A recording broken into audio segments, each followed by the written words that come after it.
Welcome, movie lovers! We go stateside in the new Kingsman movie, The Golden Circle. Stay tuned as we dissect everything, storyline, cinematography, and all that. So stay tuned. Welcome to Popcorn Talk, featuring movie discussion, news, and interviews. Popcorn Talk. We talk movies. And now, here's Popcorn Talk's Anatomy of a Movie. That's right, ladies and gentlemen. We go all the way to Virginia. Again. We have the lovely Marisa Serafini. Hello, everyone. The ever-informed Demetri Panos. People are always informing me. That's why. Hey, movie fans. Phil, welcome back. That's right. And we got Phil.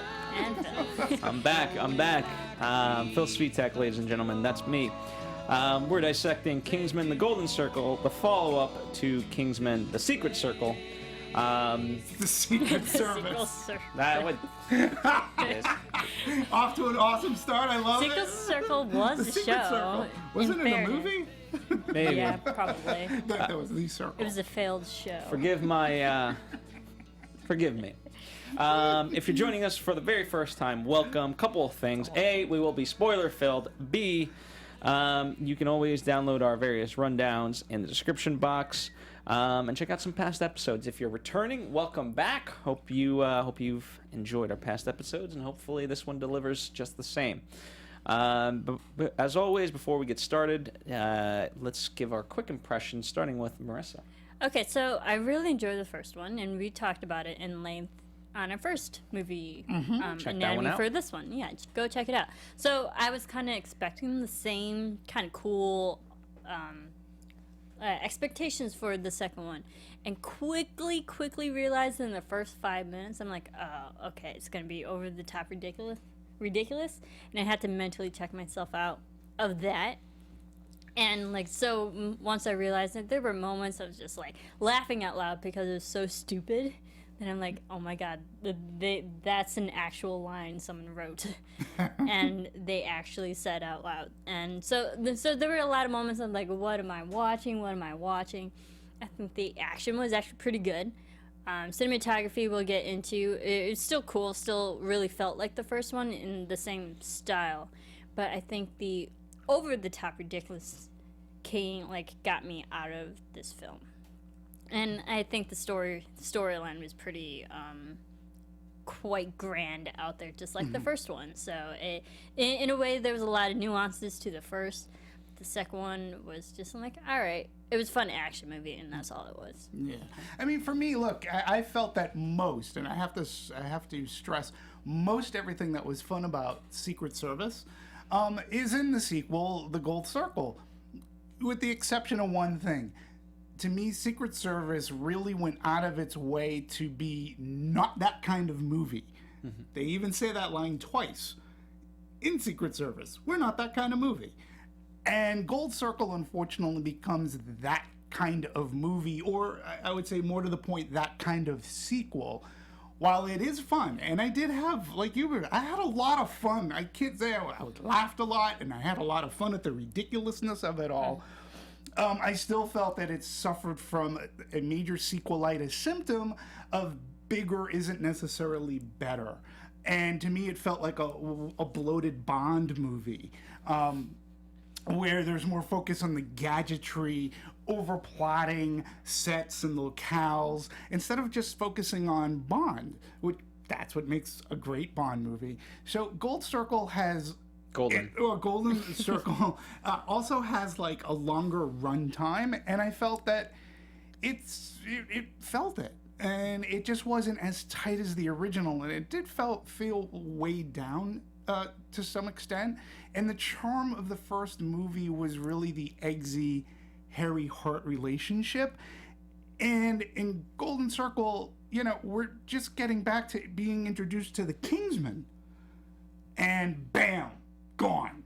And you Michael Gambon, who's the new head, which makes sense, gone. And then our his female counterpart, who is Lancelot, she potentially looks like she's gone, but we just started to get back into the cadence of everything, and I just felt that they were dispatched really too soon in the movie.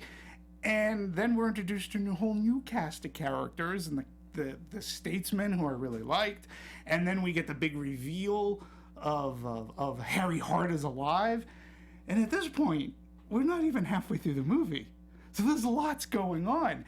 It could have really benefited from some really paring down, but it still manages to entertain. I mean, I love the fact that Eggsy is in a serious relationship with the Princess of Sweden, who we met at the end of Secret Service. I love the fact that they're together. That's the one anti-Bond thing. Eggsy was not a love him and leave him kind of guy. And I really love that they were in a serious relationship together. So that was all fun and good. So thankfully our main characters don't get completely lost, and they do have noble conclusions. And I love the Kingsman universe. I hope that the next one we get more Skyfall than Die Another Day. Yeah, ironic for me, this was kind of almost like a sequel to The Brothers Grimsby.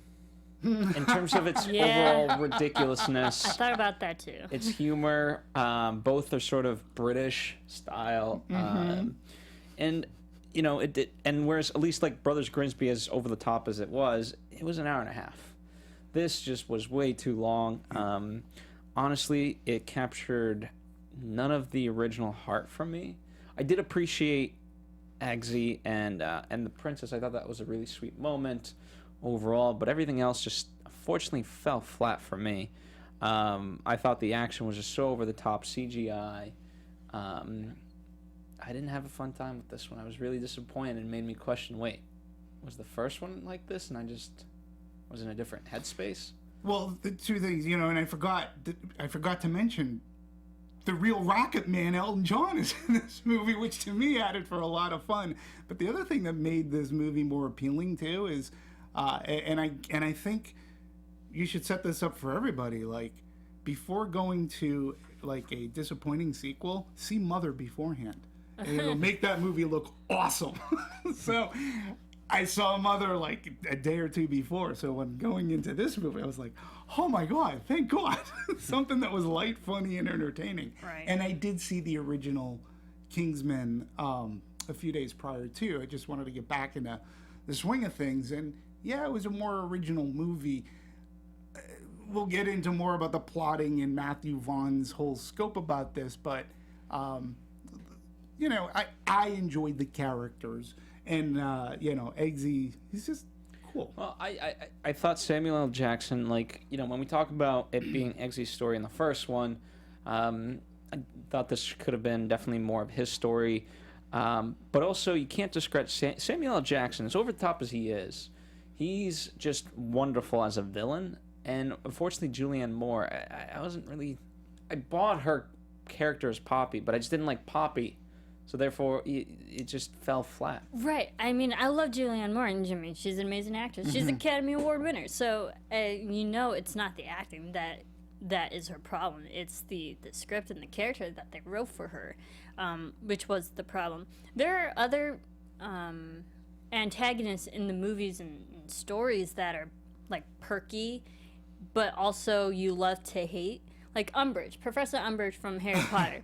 Very over-the-top perky, but she's so conniving and manipulative that you hate her. And, like, Poppy could have been that type of person. She was just too... I don't know what the word is. She was too perky. It was just annoying. It wasn't something to be afraid of. It was just annoying. Yeah, and they didn't give her much to do. Like with Sam Jackson's character, we understood completely 100% his motivation for what he was doing. His heart was misguided, but you understood the method to his madness. You didn't understand that Poppy seemed to be a fugitive of the United States, or maybe the entire world, for what I knew. I didn't know enough of her reasoning behind this socio-political thing that she was doing, which is she wanted all drugs to be legalized, and it was sort of kind of again, there were a lot of James Bond throwbacks. There was a sort of kind of the live and let die, like, of the poppy seeds, which was main in that James Bond movie, but she wanted to control the drug racket. But there wasn't exposition. Like, I didn't really get her, like, why. Her motive. And you got that in the first one. And then I couldn't figure out what was her anger towards the Kingsman. I mean, I would figure... I mean, you knew that you have her one henchman who probably told her all about them, but, you know, there's the CIA, the FBI, there's all these other ones. But it's the Kingsman who can save the world. Kingsman, I guess. I mean, that's... I guess. That was my thing. It happened, there was no, like, she just destroyed them. And I was like, why do you hate them so much? What did they do to you? Like, even in a Bond movie, like Skyfall, there's a reason why, MI6 is getting torpedoed. Yeah. And over here, it just felt as a plot point. Yeah, I mean, you know, I'm surprised, like, I find it ironic that you guys use the word exposition, like we need more exposition, because one of the things that I absolutely hated was how many times we went into a scene. Okay, so we've got this, so we're here, and we got to get the princess, and we got to do this, so, all right, let's split up. And, this little condom, it's not going there, it's going, like, stop. It was so on-the-nose exposition, so poorly disguised. Like, even when we met Poppy, I thought it was a voiceover, which that's supposed to be the joke, but I'm like, okay, part of me chuckles, but it's like, okay, that's just your cheap way of inserting this exposition. Right. And it feels really cheap. But I just wanted some background on her, that's all. And I thought the funny thing is where Sam Jackson's character made me crave McDonald's after watching Secret Service. Did you want to do recreational drugs afterwards? No, I didn't want to go near a burger after this one. No, after Poppy. Exactly. Yeah. I did not want to eat a burger, even if it was in that Johnny Rockets type of diner. And mind you, I loved that environment that she set up for herself because she has that appreciation for American nostalgia. But I knew more about that than what her motivations and why she was a fugitive of the world, so to speak. Why she had to set up camp there. Did I miss something in the movie, or was that explained? It was explained in the sense that was the only location that she could go to, and she would be safe, and it's one of the hidden treasures of the world, and, quote, it's not so hidden because she's there. Right. Yeah, but she's a multi-billionaire, and she can afford building a whole town for her. Yeah, which was sort of kind of cool. I half expected to see a hoverboard, which would have been funny. I thought it was too techno-y. Like, just all the robots and this and that. And yeah, she explained it, you know, I can't trust people, so that's why I have so many robots. But it just, again, it just felt so over the top and unnecessary. It wasn't, like, the first one I would say was grounded in a more today, day and age reality. Mm-hmm. This one was just took that notion, that core, and was like, okay, how far can we go with this? Right. And go ahead, I'm sorry. Oh, I agree with that. I think that there was just too much technology that you couldn't, like, really think that it was realistic, especially with the dog bots and stuff. But if you're going to have a whole location that pretty much takes place in the 50s but has today's new technology, they just don't match together. They don't fit in that environment. Yeah, no. And she has a retro location. Yeah, and I agree. And that's where I was going. Like, this is, like, when I talk about a bloated Bond movie, it's that type of, because there's so much tech or gadgetry or whatever, it's so over to the top that it's sort of kind of, we all know that James Bond doesn't exist, but he's so much better when he's in a more of a real world, which Statesman, not Statesman, Secret Service sort of kind of set that up. It was in a Bondonian kind of universe, but it really it went out of its way to say, we're not that kind of movie. And Sam Jackson was not stationary. I think that's another thing, too. He actually was very, in a sense, mobile. Like, he traveled the world with them. Yeah, and he popped up in places that were actually a genuine surprise when he shows up at the tuck shop, so to speak. At Sotheby's, or is that what when he shows up at the Kingsman estate, and you're like, oh, you know, so she was very stationary. She didn't move. She didn't move from that location. She smiled. She smiled, and she's always, like you said, she's always a good presence now, and she seemed to have fun with it. And She was a walking advertisement.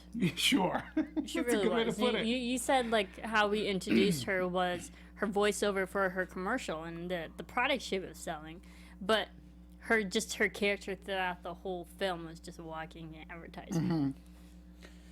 Yeah, let's backtrack quickly to sort of the development stage of this. To summarize, for the most part, if Kingsman was the first one was a success, they knew they were going to do a sequel, and Matthew Vaughn very much wanted to be a part of it.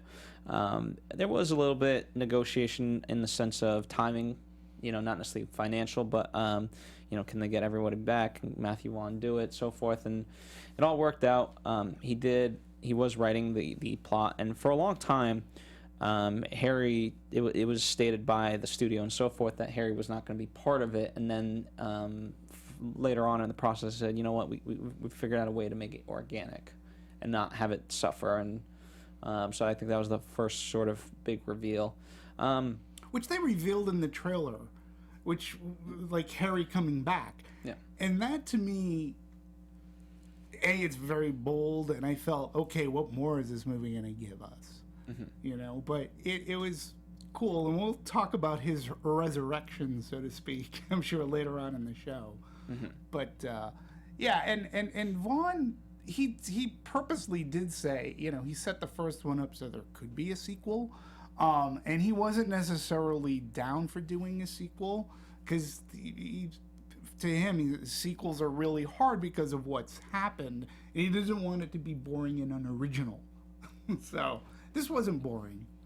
Certainly was original, but it was just way, it could have benefited from less originality. Sure. Perhaps. But anyway, in a nutshell, unless you guys have anything to add in terms of development. Well, I can say the movies that inspired him, and I leave this to the audience as well, and Vaughn, says he looked at a number of sequels that he felt matched or surpassed the predecessors, and Godfather 2, Part 2, and Empire Strikes Back. And they were neither boring or unoriginal, and he took from them because he liked that they were a continuation of a story. The Godfather is an epic, and we don't need an epic in a Kingsman movie. Empire Strikes Back sort of makes sense, but there's still a simplicity about Empire. It doesn't really get heavily bogged down in plot threads, which this one had a ton, including Elton John.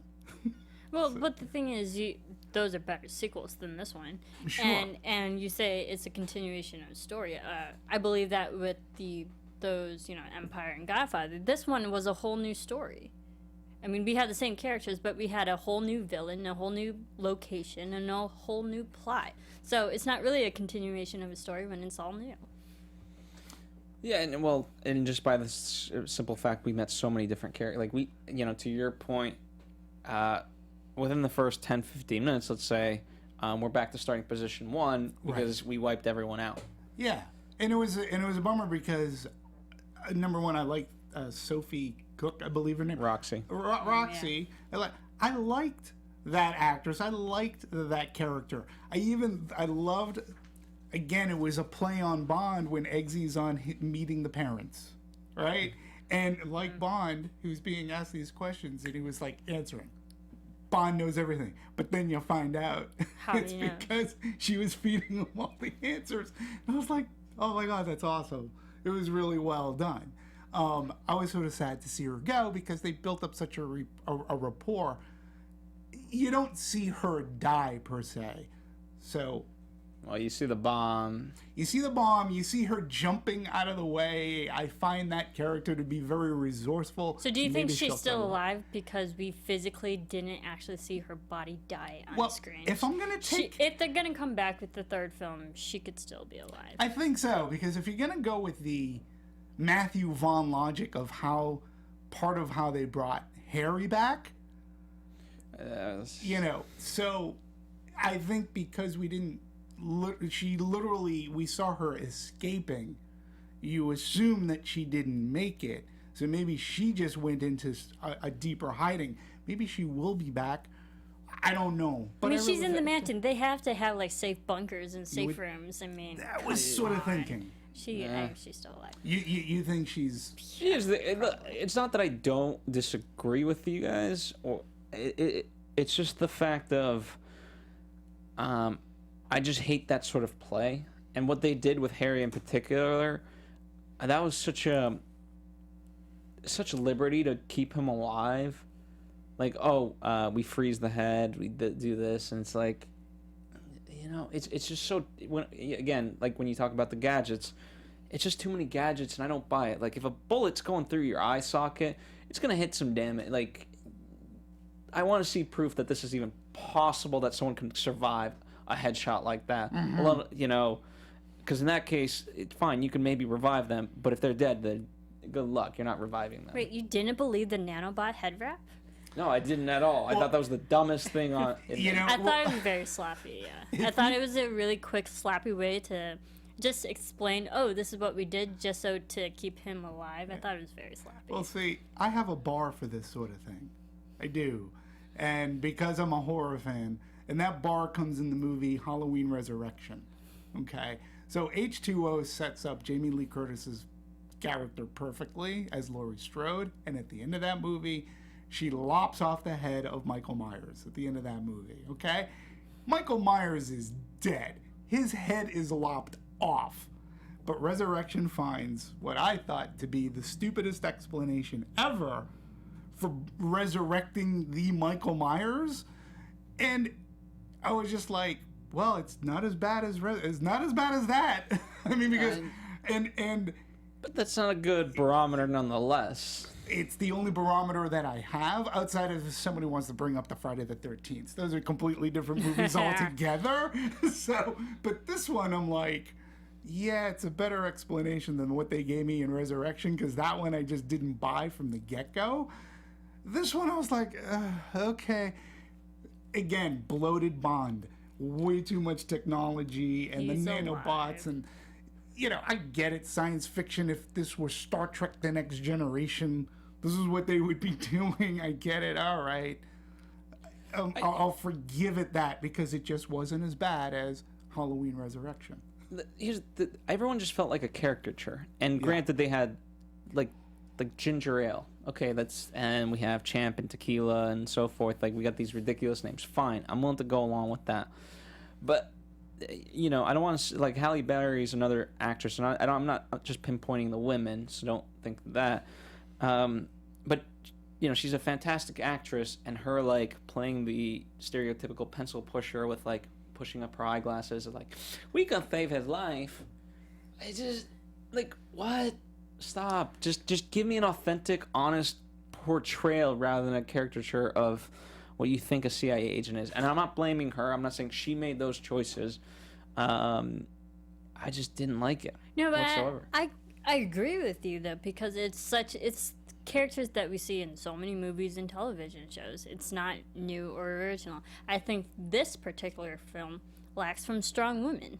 And you know me, I like when there's actually a strong protagonist woman to play off the men, and this was like all sausage party. Really that's what it was. There wasn't really strong. Even Julianne Moore, she wasn't threatening or scary to the point where, like, oh, we gotta axe this woman, I think, and she has the acting capability of playing a good strong opposite towards towards Eggsy, but I don't think they wrote the women roles strong enough to be likable or to be on the same level as everyone else. I will go, like, with Julianne Moore, she was more threatening to her henchmen than she was to our heroes.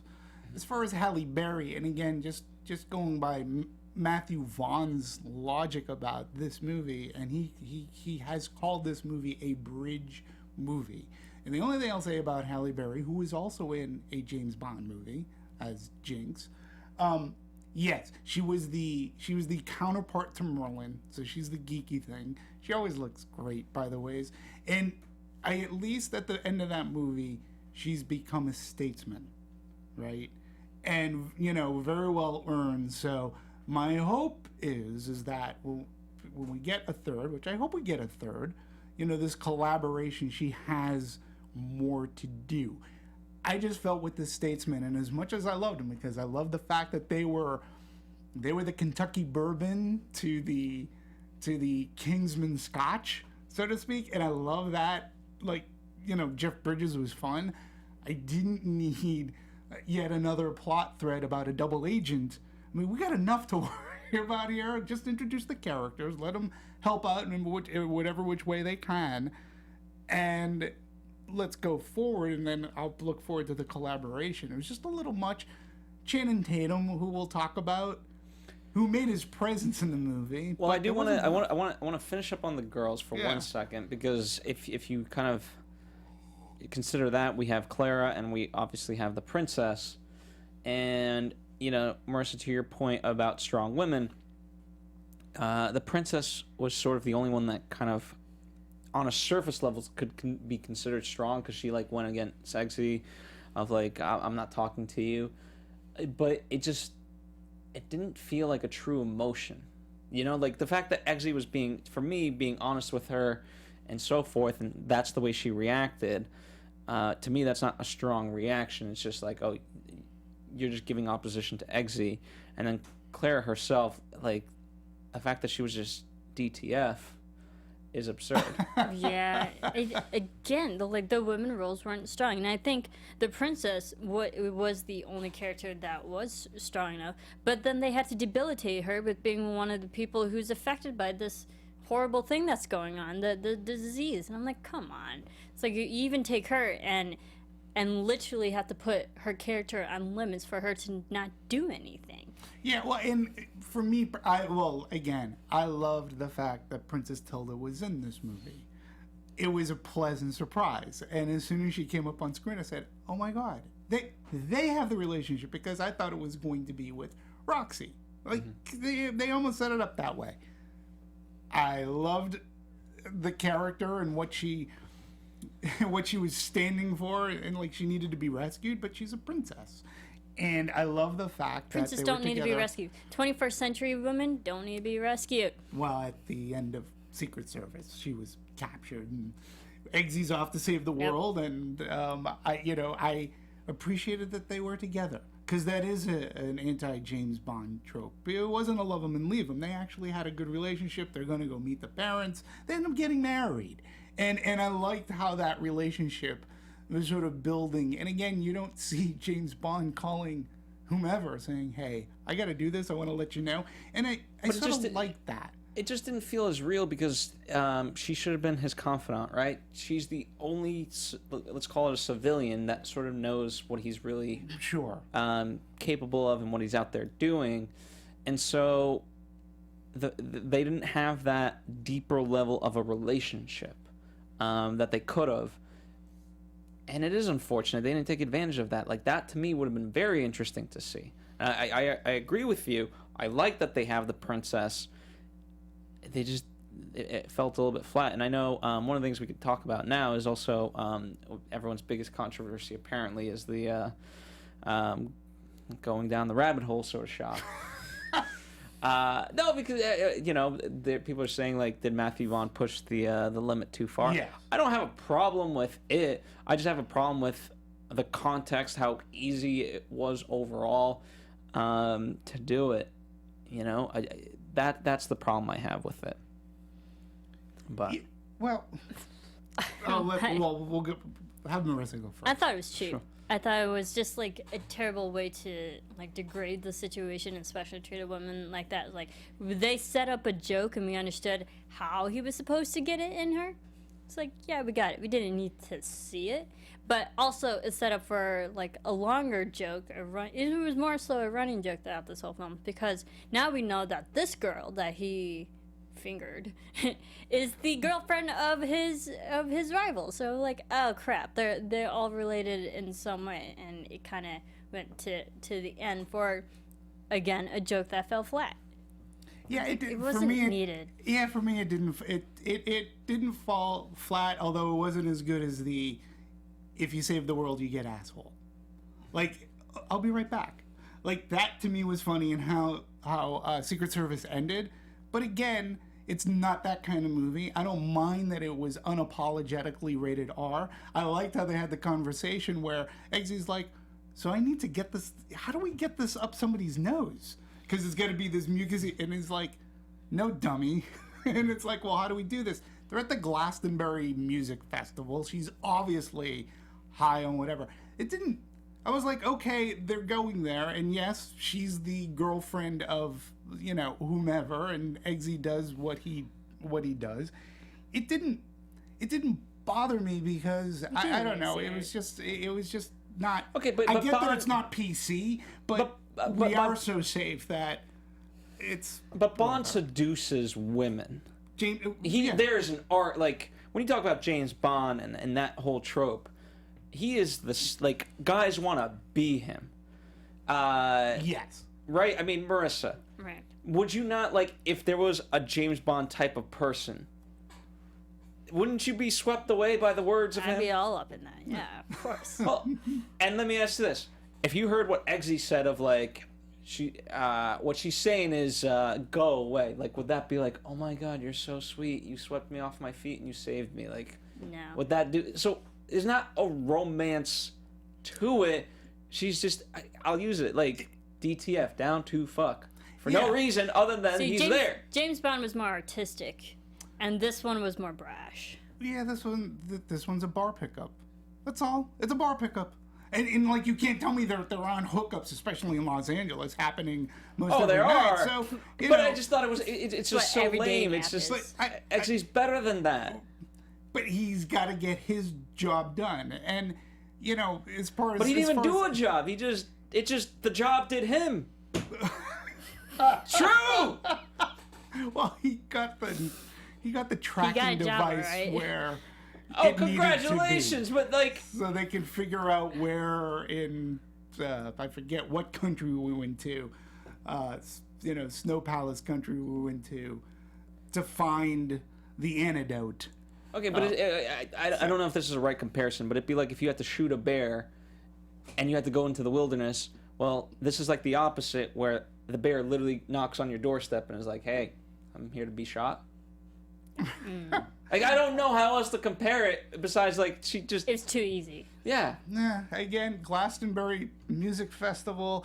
Look, it would have been funnier had she passed out from her drug-induced whatever, and he tried to get it up her nose. Up the nose. I was like, where are you going with this? No, well, because it was talked about. No. He goes, Yeah. He goes, well, how do we get that? That's going to be awkward, getting it up the nose, because that was where I was thinking, and that could have been funny, but they didn't go for that. There are other orifices in the human body.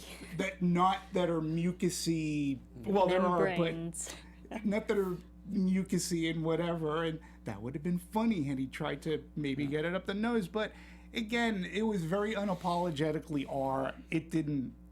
I don't... faze Yeah. me. Anyway, let's move on. All I'm saying is I'm fine with it being unapologetic.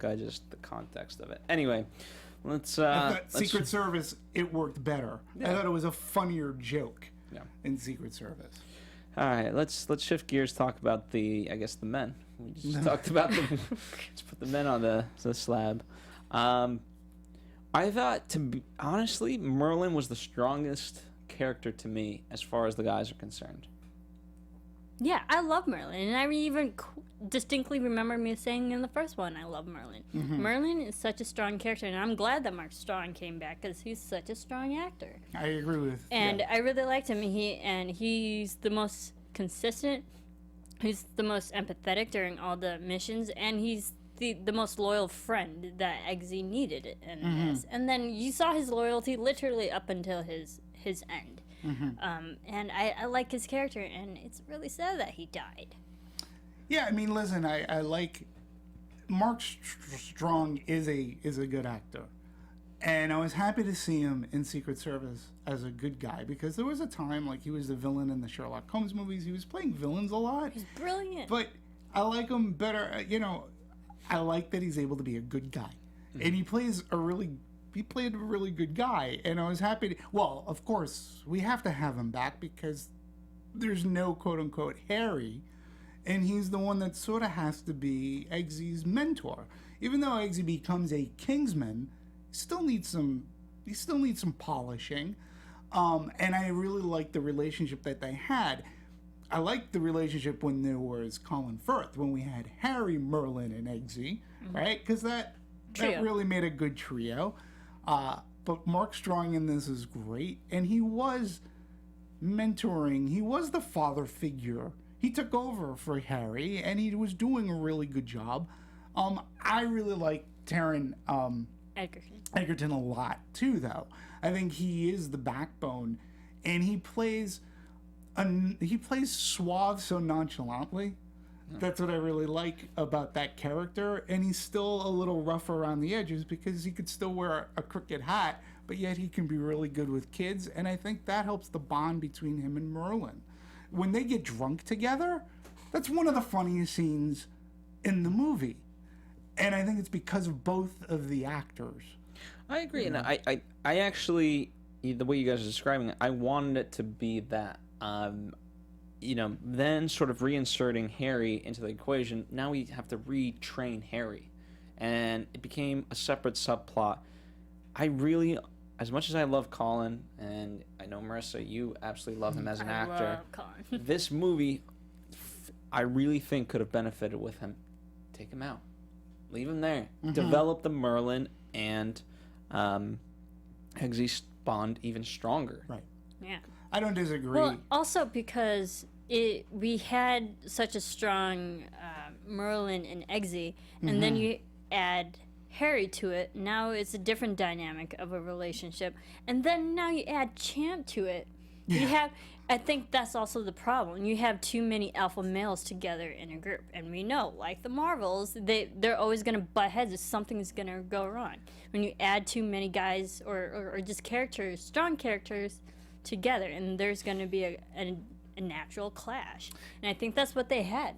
Yeah, I think it suffered from too many characters to try to keep track of, and here my picayune about it too is, like, we save and resurrect somebody so somebody can die. Like, I didn't like the fact. I mean, albeit Merlin dies a much more noble, courageous death than Harry did. I mean, Harry was just point blank killed. Like, there was nothing noble about it. He wasn't saving anything. He just got through this harrowing experience that he was forced to fight to the death, and then he gets killed. Very unnoble, like, where at least they gave Merlin the noble death. But from what I understand, they did film an alternate version where Merlin lived, because they had it down. And I personally, in this day and age, I hate like, especially a person who may have come back and only to kill him. So we bring Harry back, but only to kill Merlin. Like, there didn't need to be that balance in the world, so to speak. He could have lived, and I would have been all right with that. He dies nobly. I get it. Mark Strong played that scene perfectly, but there is no way he's coming back from body parts flying all over the place. Yeah. They can't explain They how can't they explain resurrect that. his death. Well, they could try.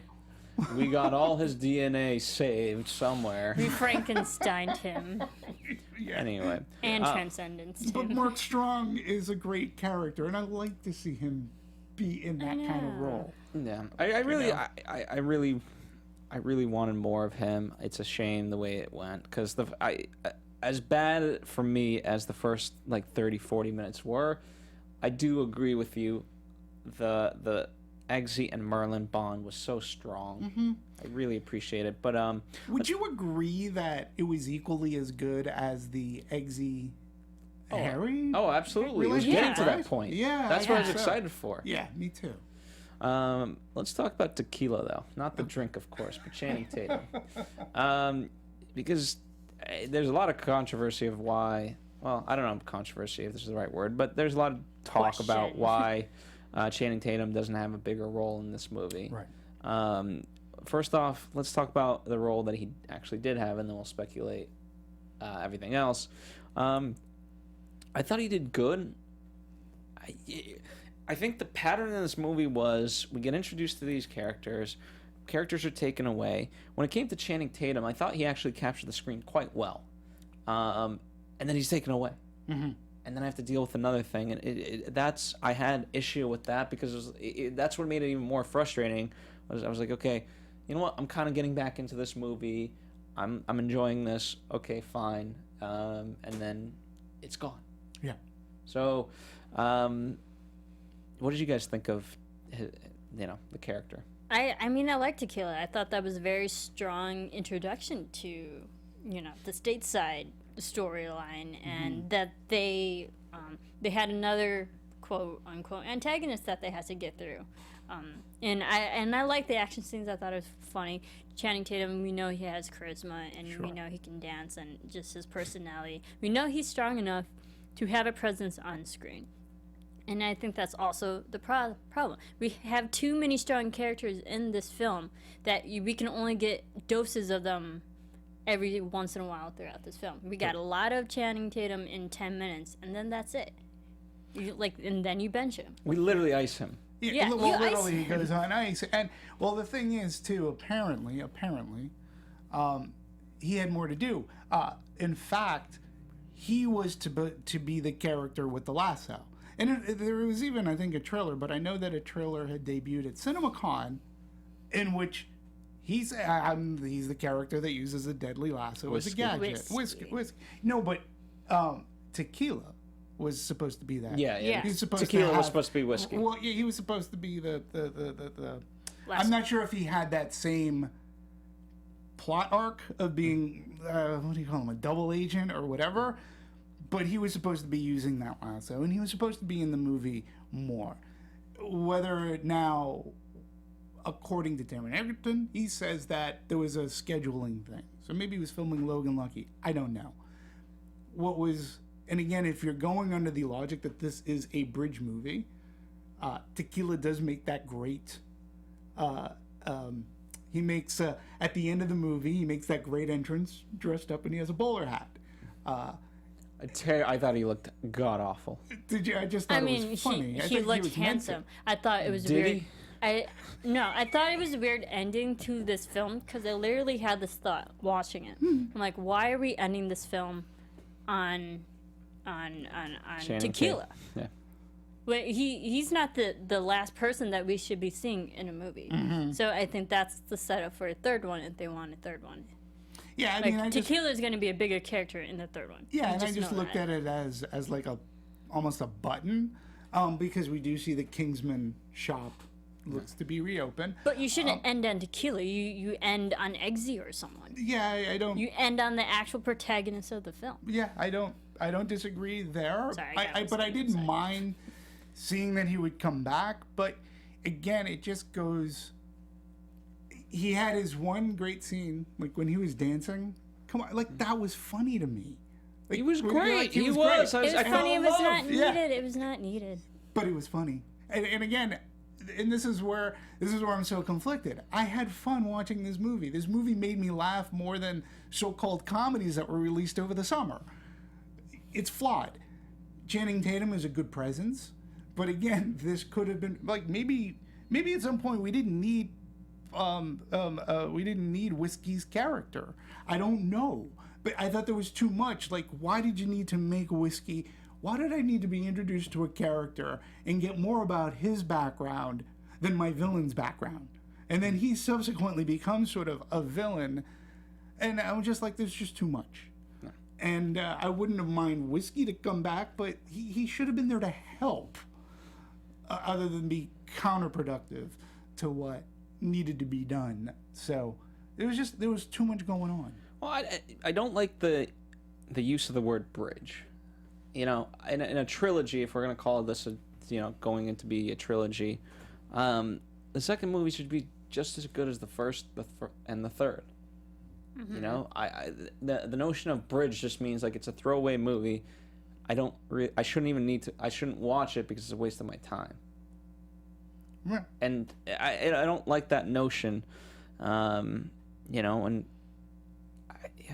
I'm disappointed by what they did with Channing Tatum. Scheduling issues aside, like figure something out. I don't know. It just, and we keep pointing to the problem. Just too many characters.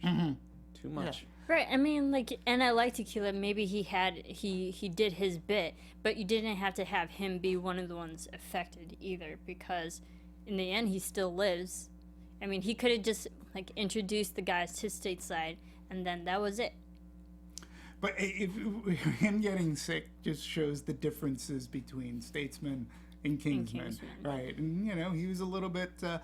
He's a freewheeling kind of guy, which I get, and I love that, and that's why I love the bourbon, the comparison of Kentucky bourbon and Scotch, and I drink both, and it's just really, I just found it to be very funny. Jeff Bridges, I thought to be very fun, and everybody looked like they were having a good time in their roles.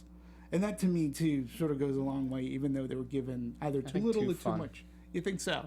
There's, believe it or not, I don't know. Not that this is the case, because it's not quite the case, but I forget what movie, Steve Austin has a hard time watching himself, and it's because he says, The Expendables? No, not The Expendables. But he says it's because... the director was more of a fanboy of his and didn't bring him back. So I'm not saying Matthew Vaughn is a fanboy of these people and didn't bring them back, but I think all of them collectively might have just had too much fun making this movie, and that's fun. I'm not saying don't have fun making a movie, but you lost sight of the overall goal, which is to make a great movie rather than just let's be over the top and have fun with this. Yeah, he didn't rein them in when he was supposed to. Yeah. So that's my. There's a lot of discussion about the president of the United States. The obvious, here's the thing. Like, when we talk about this movie, we can't. I'm not making the comparison to Trump, but everyone else in the world is saying Matthew Vaughn's making a political statement on Trump. That's a plot thread to me that was. Again, if you took that plot thread out, you'd still have a movie. It almost seemed, it just seemed, again, it was just yet another plot thread here that wasn't necessary. To me, the political social thing was legalize drugs. Mm-hmm. That's an issue. With marijuana becoming legalized in many states already and things like that, the legalization of drugs is a hot topic, much like climate change is a hot topic, which was broached in Secret Service. We only needed one. We didn't need to have all this, we didn't need to have this, yet add another layer to this and have the president. I think and it the was the actors way were that good. they handled it, with the actual character of the president actively saying out loud, yeah, they're drug users, let them all die. Because they deserve it. I think the way that they actually executed it with the character made him so dislikable that, people who are actually watching this film are going to make those ties to Trump, because Trump says a lot of things that pisses a lot of people off. So, you're going to make that comparison. Yeah, I just felt it was an unnecessary plot thread. That if you take that out, doesn't affect the outcome of the movie.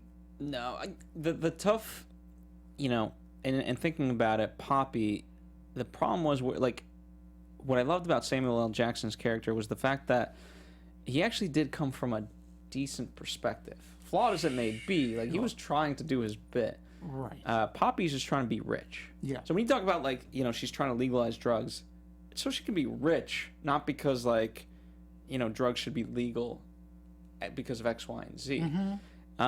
And so it's just... it's a weird sort of notion.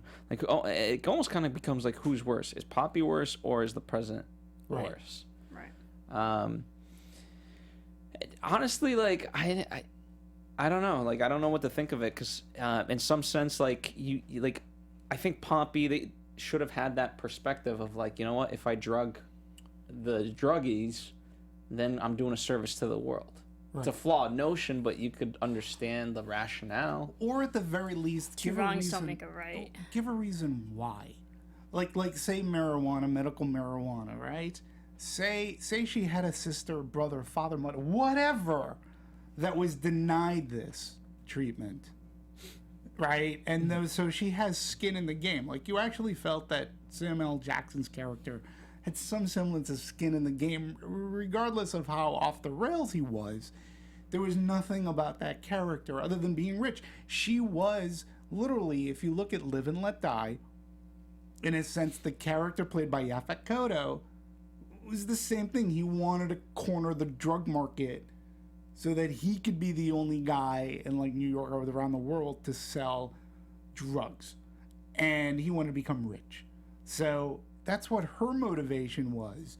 But if they just made it something else to legalize drugs and make it easy for everybody to get what they wanted, even those people in treatment for whatever it is, I don't know, just give her a little more backstory and heft, and it makes it that much better. The President of the United States, if he didn't play it so buffoony, and I liked that character, I like that actor, Bruce Greenwood. Yeah, he's great. He's a great actor. And the woman who... Emily Emily Watson. Watson. I was like, Emily Watson's in this movie. I had no idea. She's a drug user. But again, it was just really...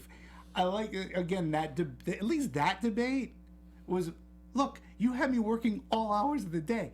I need to take something just to keep up with you. Like, you understood that more than you understood Poppy's motivation.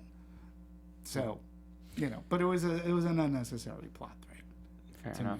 Any other story elements that you guys want to talk about before we move on to more of the production side of things? Well, Elton John, I think, was the only one plot thread that to me added value and entertainment to this movie. I'm not sure you would call it that.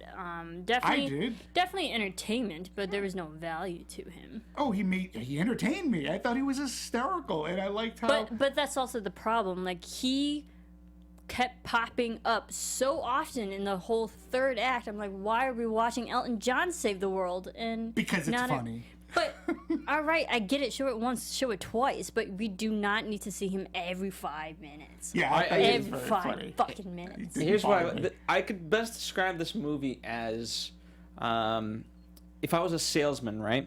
And I was like, hey, do you want to see a movie about spies? And you're like, no. Whoa, whoa, whoa, whoa, whoa, whoa, whoa, whoa. It's got drugs. No, I don't care. Whoa, whoa, whoa, whoa, whoa, whoa. It's got the 50s. Okay, no. Hey, it's got the president. We're making fun of the president. Okay.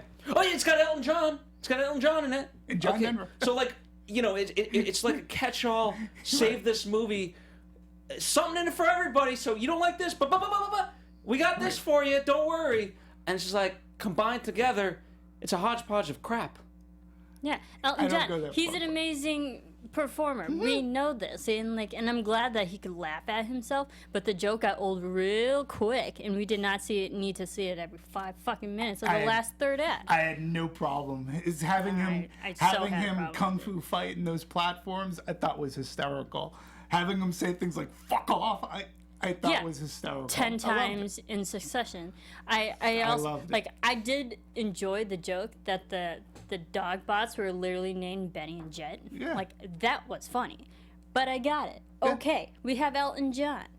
Yeah, I loved it. Use him for 5 minutes, not every 5 minutes. Yeah, no, he was. I thought, because what movies is he in? Nothing. None. Nothing. So the very fact that he decided to do this, it was funny to me. That means he shouldn't have to be in movies. Yeah, it was funny to me. I thought he was very funny. And I liked how it was set up, because when at the beginning of the movie there was like a newspaper clipping behind Eggsy that says Elton John missing. Well, now we know why he's missing. And I just love the fact that he hated to be there. And when he finally gets into that fight, to me, it was very funny. Maybe unnecessary. I just found it funny. Yeah, if you wanted to cut time from this movie, it would have been cut Elton John out of it.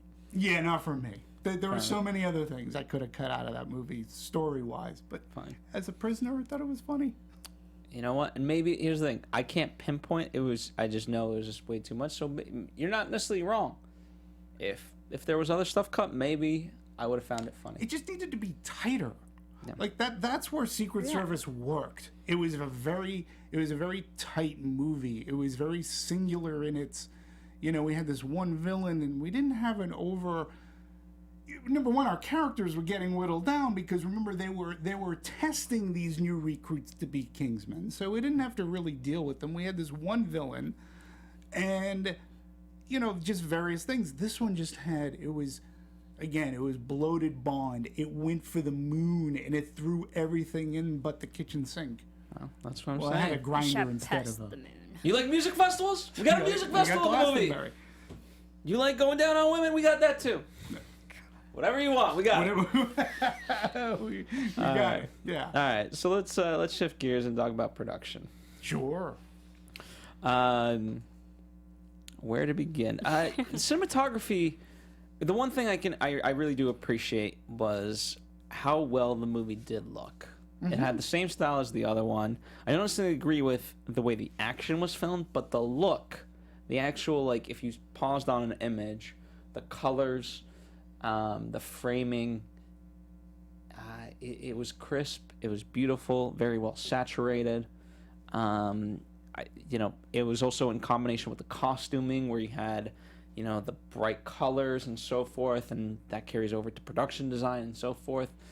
I really enjoyed it. Yeah, I completely agree on the production design. You can definitely tell what location they were at once they got there. I mean, the whole part when they're in England is more warm. It's more the golden and brown and orangish more refined. tones. Yes, it's like you got the feel of the Kingsman. And then when we go to Populand, it's very pink and bright and out there, and you just know it sticks out like very 50s. A sore thumb. Like it shouldn't be there in Cambodia.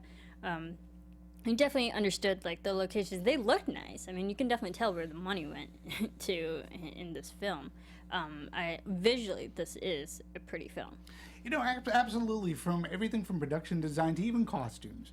I mean, you knew the difference between our Kingsman and Statesman. By costume alone, and they had the men that looked good wearing the clothes. I mean, that's part of what makes Bond. It's manners make the man. Well, the man makes the tuxedo as well. And in Kingsman, where they were so opposite, they were so different. Like, and you could see there was the refinement of the clothing, and even Eggsy with that. What color was that? Orange type of smoking jacket or whatever it was that he wore.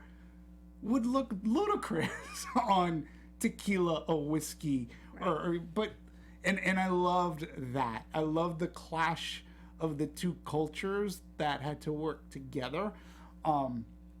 So yeah, it looked great, and I loved Poppyland, so to speak. And they built that at a studio just outside of London called Longcross, and it was a fully made interior exterior set.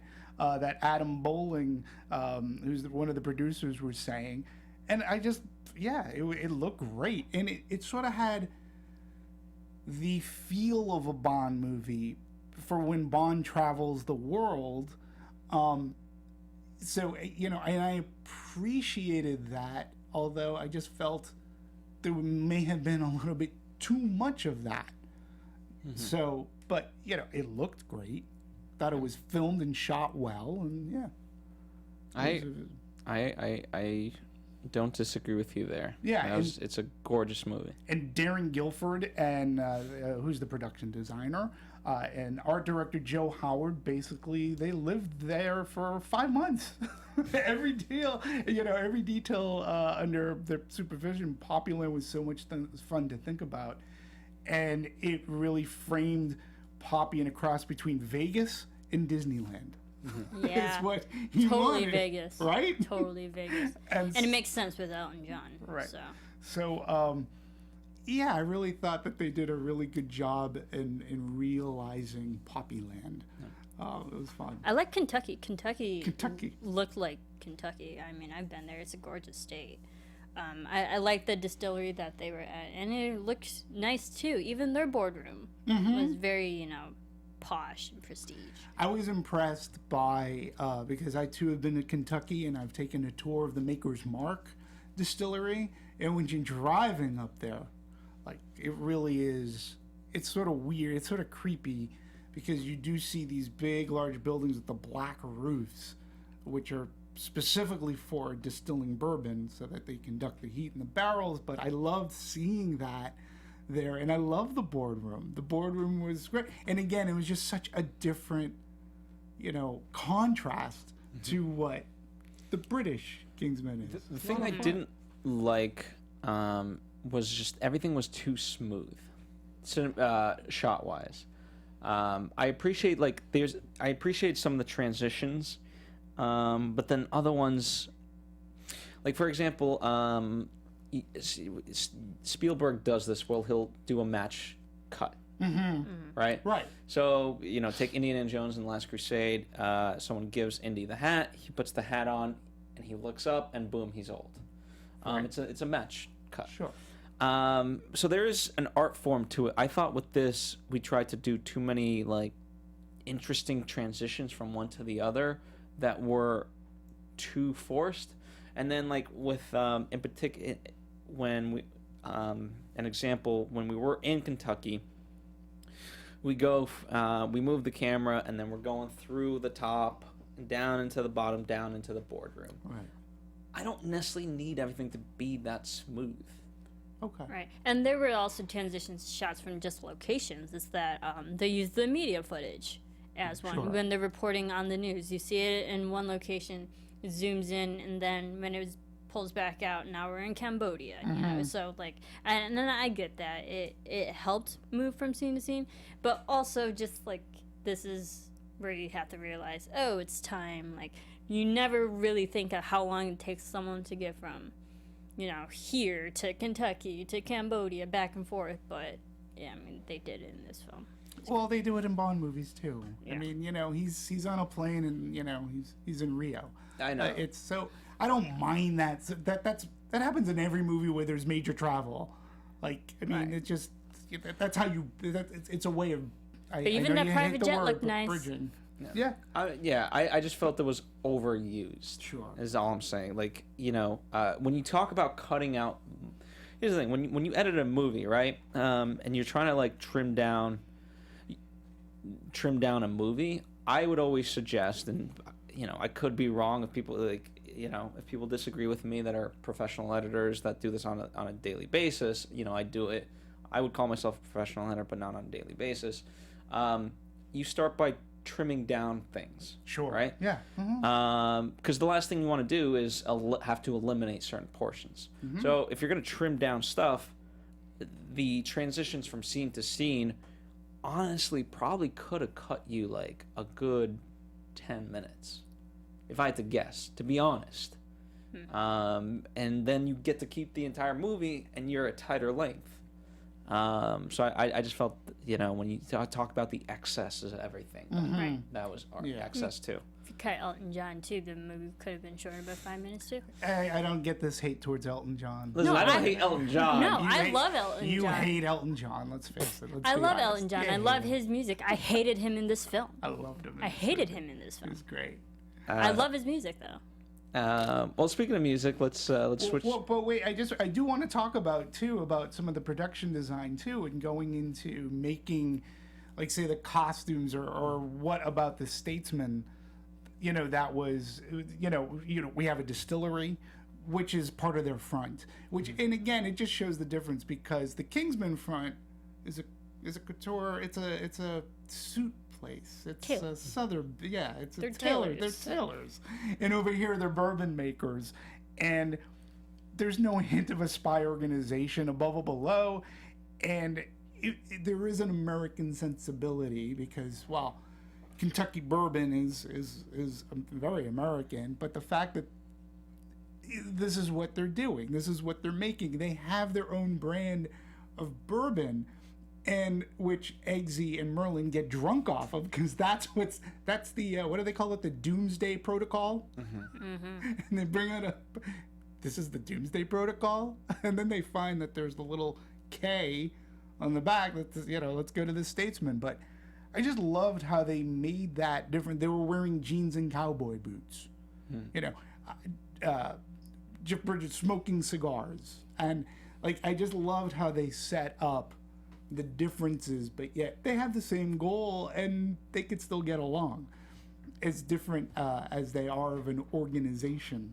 I just really appreciated the sets that they were doing, and even the costuming, how it set them up as these Kentucky cowboys. Yeah. I Yeah. I couldn't agree more. As far as taking things to a far-fetched level, like I appreciated like when you the whip, right? Sure. I appreciated the use of the whip because we've seen the use of the umbrella. Now we're getting the use of the whip, but it just went to such an extreme. Like, when people talk about the Wolf of Wall Street going to excess, Oh god. this is. I would honestly put this more in the category of excess.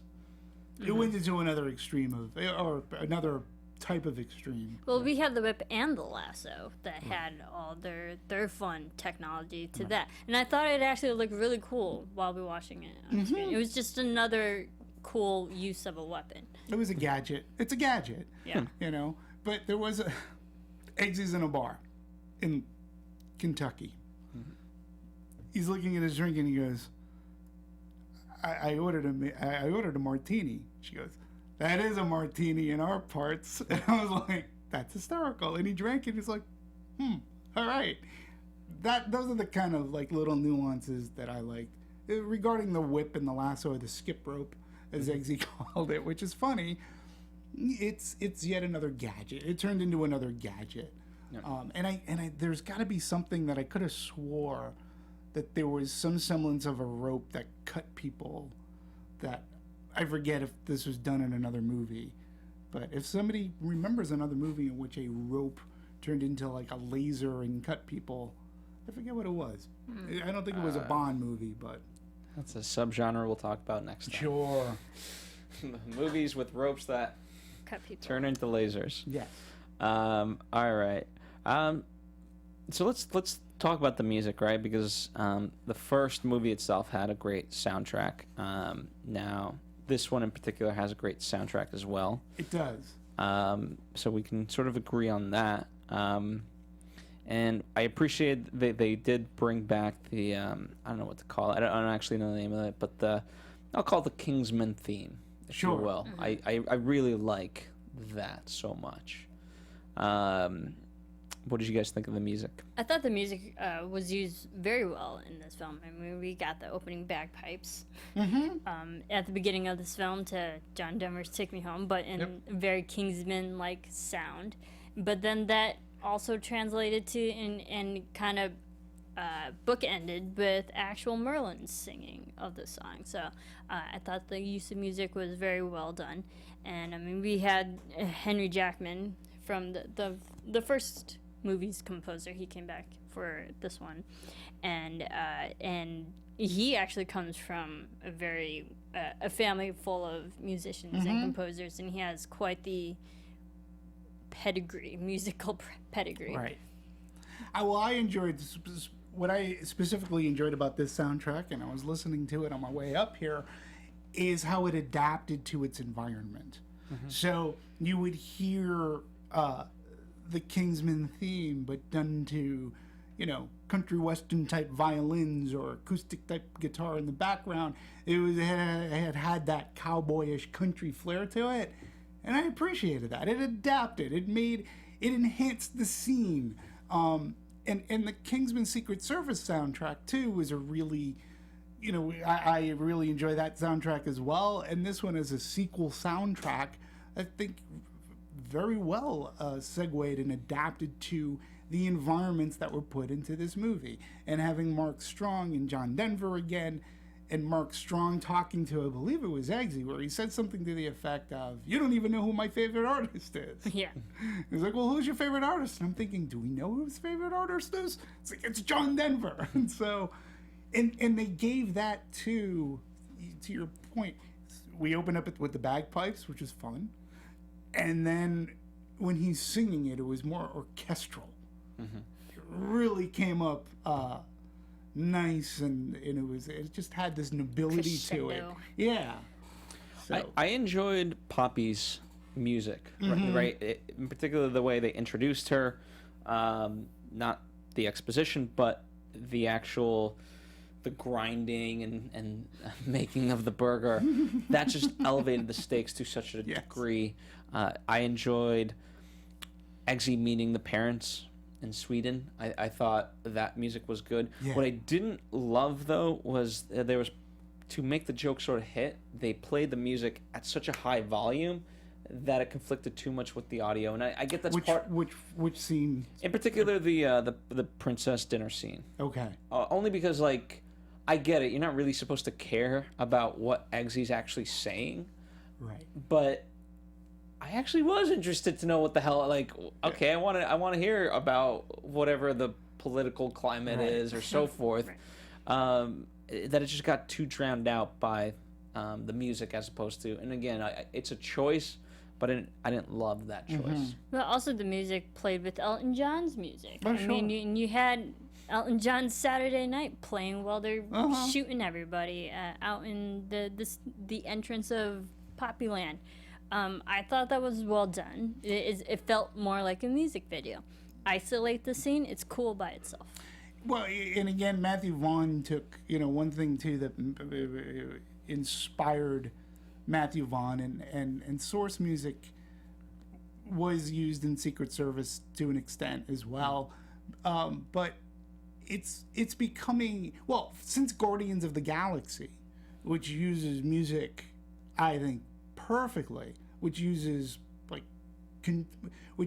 recognizable music outside of score, right? In its thing, the mixtapes, and that's what to Matthew Vaughn is inspired by that. He felt that the use of music, Guardians is bringing it back to a great way, where it makes things more realistic. It doesn't start with Guardians, trust me. I think Guardians is what really, when you're in a hyper real world, the music in Guardians, you argue that it grounds it. It gives people a familiarity. Source music, no, is not new, but the way in which Guardians used it was definitely a unique way. And Matthew Vaughn has even pointed out to that, saying, yeah, I wanted to use it in this movie in a similar fashion as well. Yeah. Sorry, one more point to the music. Like, even the trailer to this movie was a Source song. It's shit, what's the name of it? But it's a noticeable song. It wasn't even Source. It was The Bed, but it was Frank Sinatra. Yeah, Frank. Yeah, it was Frank Sinatra. Which I thought was going to be in the movie, but apparently they only licensed it Elton John to sing Benny and the Jets, man. I mean, like, come on. That's a missed opportunity. Well, so I would be curious to know if Edgar Wright and him actually talked, because in that opening scene, like, when they have that rock music or whatever, everything's so well timed, and when you go to Baby Driver, I'd be curious to know if there was any like discussion, like, hey buddy, can I get some advice on how to cut some of these scenes to the music? Well, it's interesting that you say that, because when you rewatch Kingsman, they have a great car chase in which Eggsy's driving a car backwards. So Baby Driver, to your point, and stunt driving have really become something. As much as John Denver is now being used a lot for music, there's good stunt driving going on as well, putting it to music. And yeah, I don't know if Matthew Vaughn and Edgar Wright know each other, but Baby Driver is as close to being a musical, I think, I argued, as anything we've seen this year. Say music video, not musical. Yeah. I disagree about that. For Baby Driver. Well, he's not singing. He's just listening to music. Who? In Baby Driver, it's like things are cut to music. He's not actual singing. It's more of a music video. Anyway. But that's another movie. That's another story for another day. All right. Let's talk about the marketing.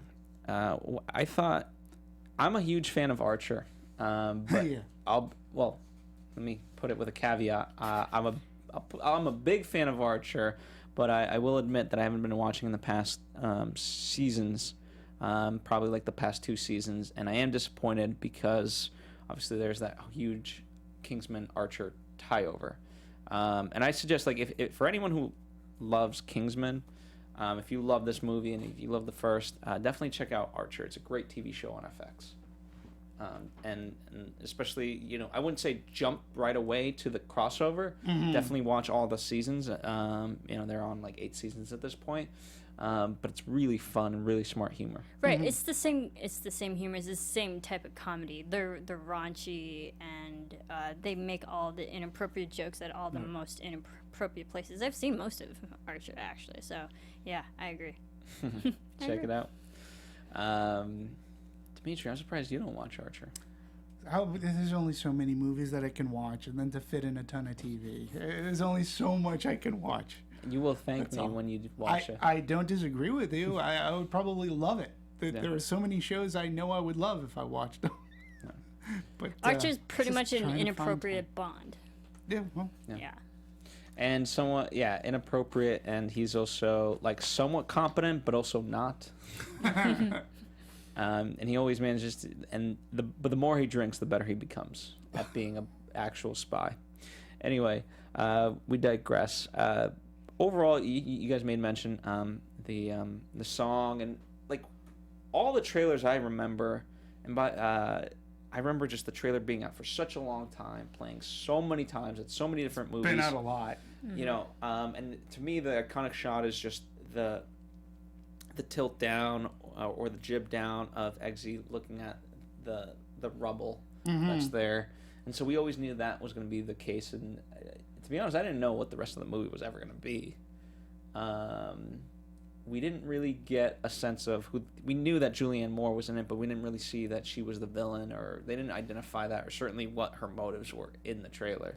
No, I didn't know this was going to be a quote-unquote, just for lack of a drug movie. I knew she was going to be the villain, but I thought there was going to be a motivation as to why she destroyed the Kingsman.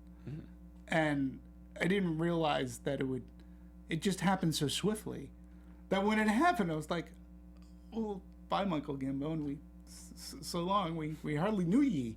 It's like you're gone. And to be quite honest, I actually felt that it was handled better in the trailer because of the Frank Sinatra song.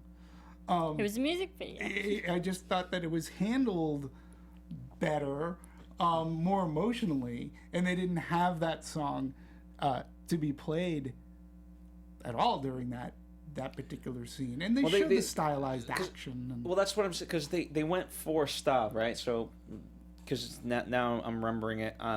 She gives the guy his arm and says, "Okay, let's see if you bowl better," which he doesn't, because he creates this big hole and gets none of the pins. But we go through the space and into England to see, Eggsy. And so, as a transition, it works quite well. On an emotional level, not so much. right. Yeah.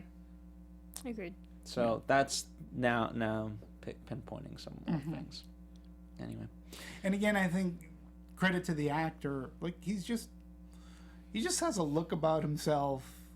Again, he just plays suave so very nonchalantly. Even when he winks while he's eating, like there's just something about him. He has this really cool type of charisma.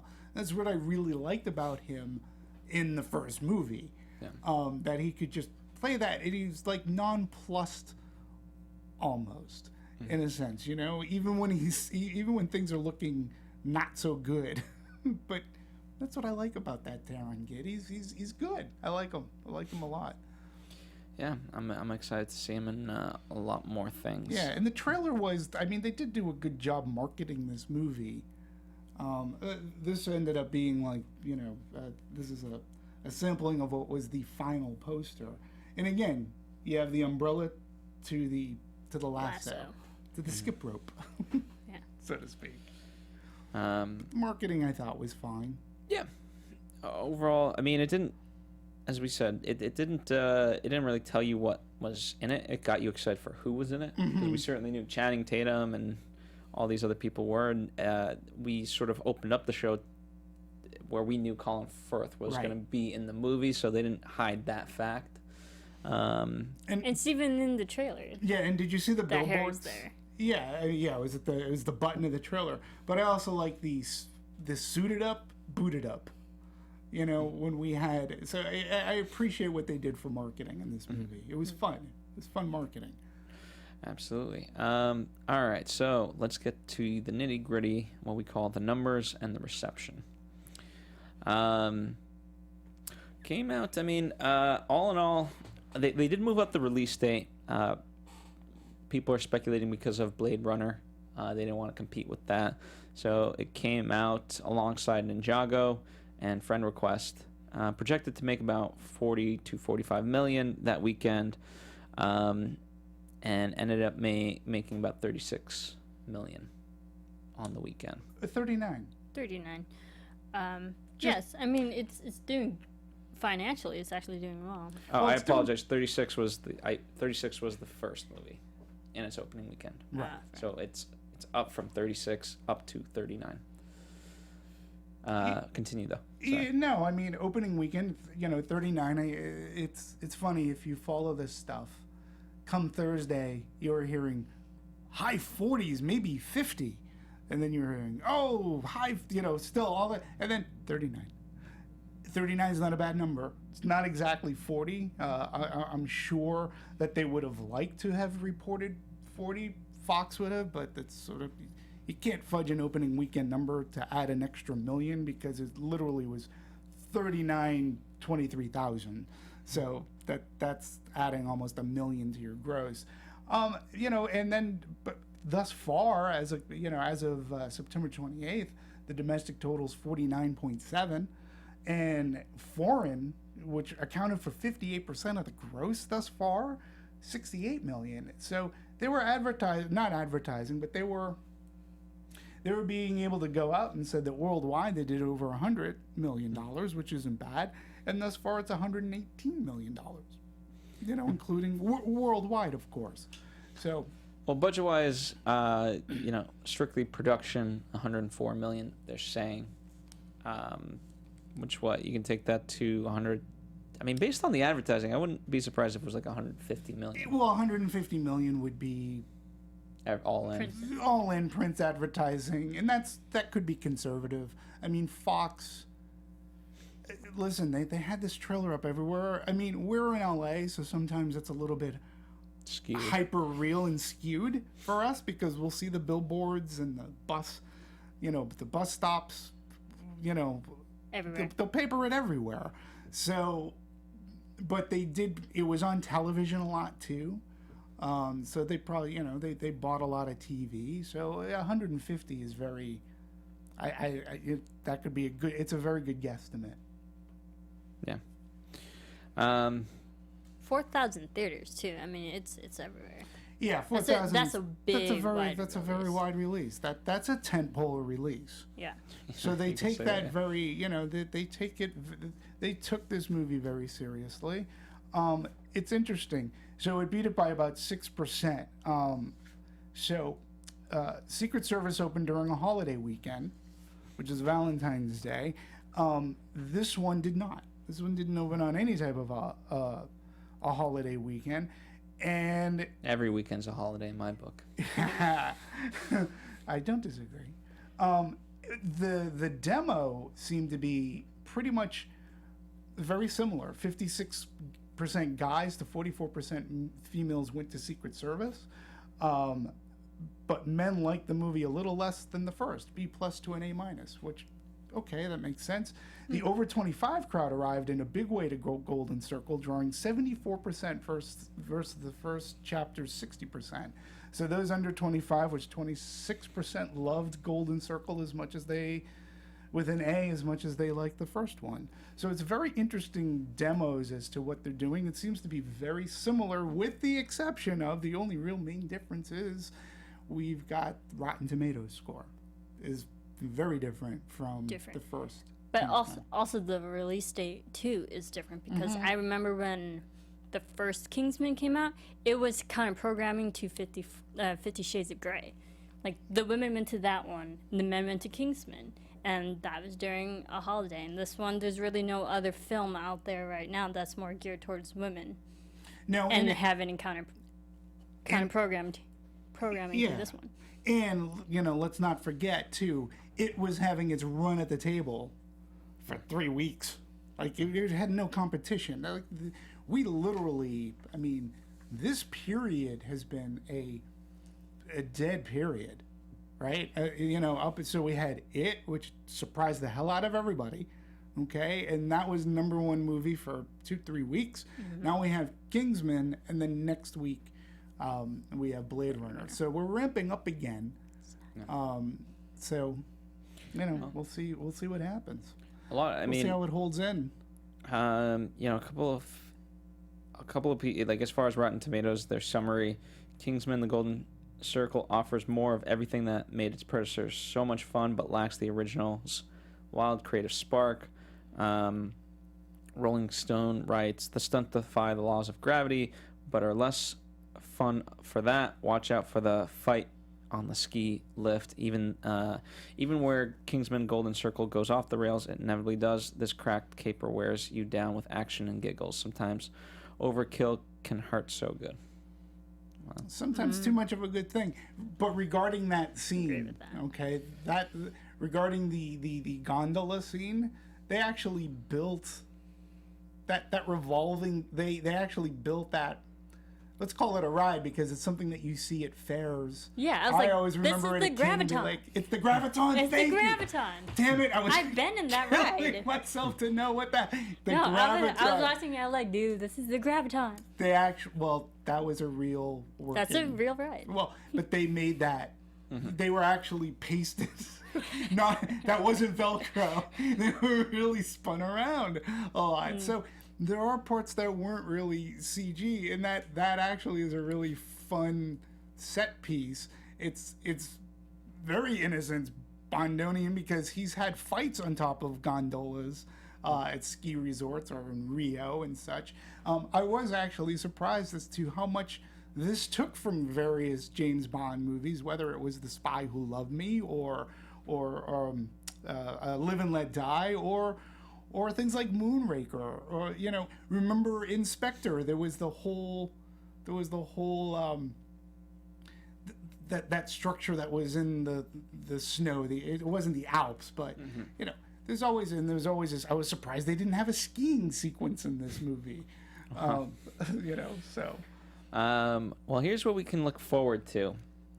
As of now, a third Kingsman is planned, with the main villain being Dwayne "The Rock" Johnson. Oh, Jesus Christ. What is he? I've said this before. I want the list of movies he says no to.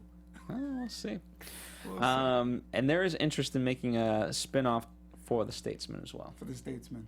So we'll see if that comes to fruition. Culturally, though, we haven't spoken about. Do you know they opened up a pop-up store in England, a Kingsman store. So, and it was meant to be selling more high-end type of stuff. And apparently the thing that went the fastest was the Statesman bourbon. Cases and cases of that. I wish I was like going, I want that bourbon. So, and it was an actual, I have it here, that there's an actual bourbon. Old Forester team assisted the Kingsman crew in making this bourbon, but they also sold the suits, they sold the smartwatches. And it's this whole thing about manners maketh a man, but so don't the clothes. And apparently this pop-up store has been huge. I'm sure. Huge. So I know you talked Rotten Tomatoes. It was at a 50%, which that means either way. B+ on Cinema Score. Yeah. So the audience is, we're really digging in. It's not Mother. No It's not. It's no F. It's no F. Mother. Yeah. No, it's not. Good Lord. So, and again, I just recommend to people, if you're sort of iffy about how you might feel about going into a movie, see Mother first, and then go see this movie, and you'll think that second movie is like, whoa. So, or you might give up movies for a little bit. I don't know. Take a break after both of them. Anyway, it's been fun talking The Brothers Grimsby 2 with you guys. Truly appreciate it. Mark Strong was in that one too. It's a good one. If you guys have any thoughts and opinions, whether you agree with us, disagree with us, whether you guys want to talk more about certain aspects of the movie, by all means, happy to discuss online with you guys, whether in the comments section or via social media. Speaking of social media, where can people follow you, Marisa? People can follow me on Twitter at Serafini TV.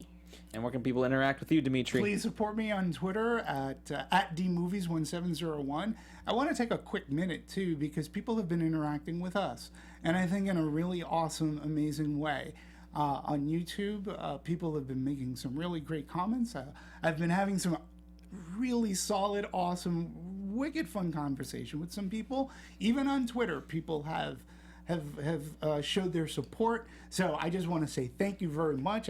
Keep it coming, because we love to talk about movies, and it's cool because we've been doing this for the better part of 50 years, and for you folks to come on board, give your time, because we're not just a 140 character review show. We really dive deep into this stuff, and you pay attention, and we really like that. And you have your own opinions, and you've shared them like intelligently, and that's what it really is great. Even with Mother, we got some really solid comments on that. So I can't wait to talk Blade Runner, because I think Blade Runner is going to be a movie that is going to bear discussion big time. So we've got a lot of great movies coming up. Next week we're doing American Made, then we will be doing Blade Runner, and then we start sort of the Oscar build-up, if you will. So excited for that. Also, feel free to check out our library. We've done Kingsman, Secret Service, so check out Brothers Grimsby as well. Yes. So check out those. Check out other ones that you want. The roster just keeps on building. It's quite incredible. Not quite 50 years, but definitely an impressive roster nonetheless. Thank you guys as always. We'll see you next time with American Made, or whatever movie you decide to come back and see at the movies. It's up to you. If you just bought something on Blu-ray, check us out, because 9 out of 10 we've got that movie in our library. That's right. Talk to you guys next time. From producers Maria Menounos, Kevin Undergaro, Phil Svitek, and the entire Popcorn Talk Network, we would like to thank you for tuning in.